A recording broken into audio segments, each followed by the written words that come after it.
So I've been having a lot of fun with these recent videos where I analyze details behind strengths, weaknesses, and strategies of what I like on certain champions. The last Ornn video in particular was super fun to make, so today we're going to be doing something in a similar vein. Today we're going to be talking about my favorite fighter top lane, who you might be surprised to hear, no, is not Irelia. Irelia is my favorite champion to play. That's not something I really have control over, the same way I can't control my favorite color or my favorite ice cream flavor.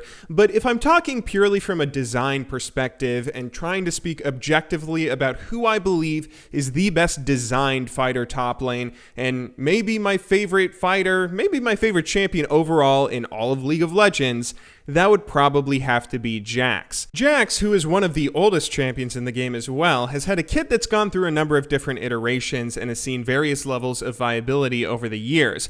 Being a fighter, he's not always been the best champion, particularly in recent tank metas, but he does something that I don't know if I've ever seen any other champion do. Every single thing that he's good at in-game has counterplay. So in League of Legends in general, but specifically for top lane especially, champions have to have two key elements in their kits: damage and some sort of defensive abilities or tankiness. This is really powerful for a champion to have both of them. In most other roles, you only really get one. AD carries and mid laners just have damage, while maybe having one ability that serves as an escape. Supports and junglers, on the other hand, are mostly just tankiness or utility, while not really getting that damage unless you're talking about a Master Yi jungle or something.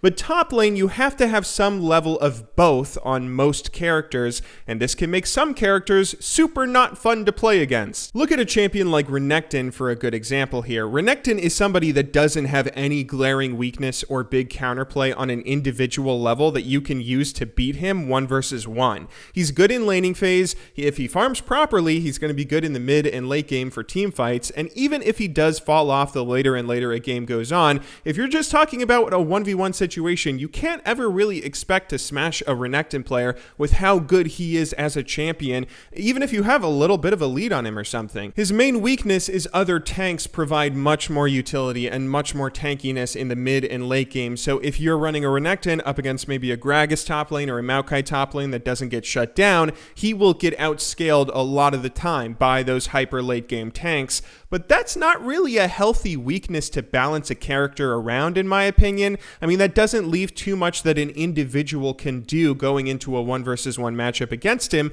especially if they're getting counterpicked by a Renekton player. If we're being honest here, the same can actually be said for Irelia. Irelia is another champion who has a lot of damage in her kit, while being pretty difficult to pin her down if she's far enough ahead. I mean, there is a lot of balance that goes into Irelia that prevents her from being overpowered, where she's not that good of a champion right now. But if you're just talking about her kit, the only counterplay that does exist is stuff like don't damage Irelia so she can't use her stun on you, which I don't know if forcing someone that's getting chased down to not fight back is sufficient counterplay. But Jax is much different. Jax is a champion who has a lot of damage and a lot of defensive abilities that can make him very difficult to pin down while dealing ridiculous DPS in the same way where a lot of these other champions are difficult to pin down and can deal crazy DPS. But the difference between Jax and them is every single thing that Jax is good at has some sort of nuanced way to play around it. For example, Jax's damage comes mostly from two different kinds of aggression.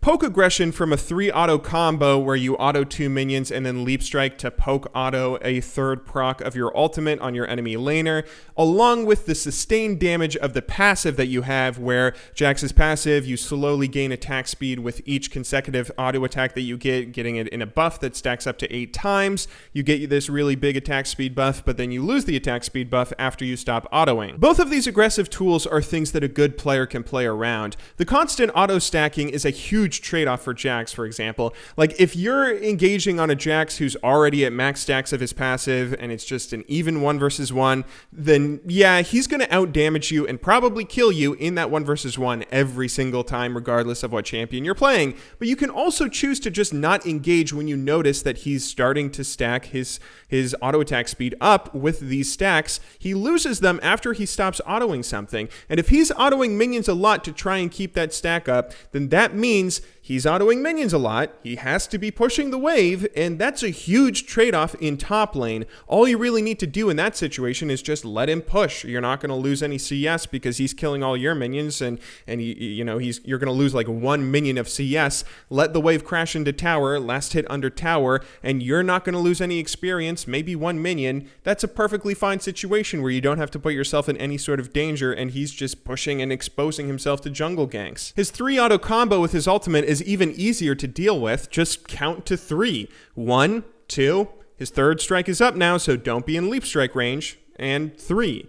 Little details like this make Jax a very enjoyable champion to play against because he always keeps you on your toes and thinking, not from a stupid kid, but just from a set of abilities that you have to pay attention to. He gets weird little power spikes that are unique to him and force you to play around him in a way that's different from other champions out there, making him a fresh experience to lane against, but more importantly, all of those power spikes have ways to play around them. The same goes for all of his defensive stuff. There's 3 main escape mechanisms and survival tools that Jax will use to survive and get away from you. His E, his ultimate's active, and his Q. His E, which allows him to dodge all auto attacks, is a super useful ability in 1 versus 1s, but it can be very easily dealt with in team fights if you just have a mage and you tell your mage to focus the Jax, since this is not something that can dodge abilities. And you can, of course, just wait for him to use it if you don't have that luxury or if you're in a 1 versus 1 against him. I mean, just let it go on cooldown and engage afterwards looking for that trade, since it has a huge cooldown that he has to deal with. The same is true for his ultimate. A lot of armor and magic resistance that makes him as tanky as a tank is crazy scary to deal with in a team fight sometimes,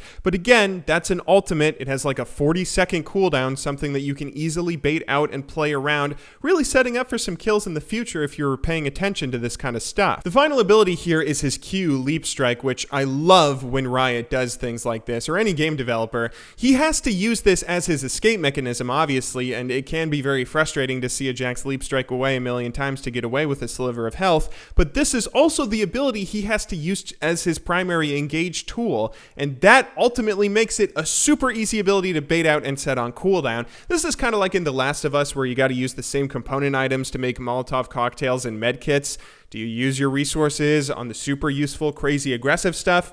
Or are you more of a bitch and a coward and you want to run away and heal? You can't use it on both, so this gives strategy to a player in how they want to play the game and how they want to utilize everything, whereas someone playing against them can always try and punish whatever decision they make. The same thing can actually be said for Jax's Counter-Strike too. The stun that it provides is a crazy important aggressive tool that he has to use if he's engaging, and he can't just use it for defense anyway. But the thing that really blows my mind about his kit is just how versatile it is and how a good Jax player can do crazy amazing things with it, but at the same time, a bad Jax player will get exposed incredibly hard for his inexperience, much more so than many other champions out there. For those of you who don't remember, back in the early seasons, Jax worked a lot differently. There's this mechanic in League of Legends called dodging, where anytime an auto attack was thrown out at you, you would have a % chance to dodge it and take 0 damage. This was a stat that you could increase through runes and masteries and a few different items, but Riot eventually removed it because of just how crazy RNG it was.